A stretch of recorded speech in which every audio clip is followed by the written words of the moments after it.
अस्सलाम वालेकुम औज़ु बिल्लाहि मिनश शैतानिर रजीम बिस्मिल्लाहिर रहमानिर रहीम। कैसे हैं आप लोग सब? मैं यहाँ पर बैठी हुई हूँ मस्जिद नबवी में और अभी इशराक पड़ी है और अभी जाने से पहले मैंने कहा कि मैं कुछ दुआएं की मैंने।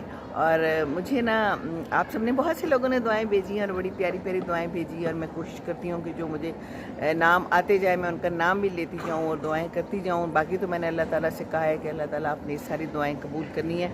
मेरे फ़ोन में जितनी दुआएं हैं और जितने पैगामात हैं इन सब लोगों की दुआएं कबूल करनी है और अल्लाह से बार बार दुआ करते रहें तो इंशाअल्लाह ताला क्यों नहीं कबूल होगी, ज़रूर होगी दुआ कबूल, है ना। तो बस मैंने आपसे एक बात ये शेयर करनी थी कि बहुत से पैगामात में से एक पैगाम मुझे आया है जो मेरे दिमाग पे चिपक के रह गया है और मैं आते जाते ना मुझे ये जो है ना ये पैगाम आता है। तो अरबाज़ हसन लाशारी का ये पैगाम था और उसमें उन्होंने कहा था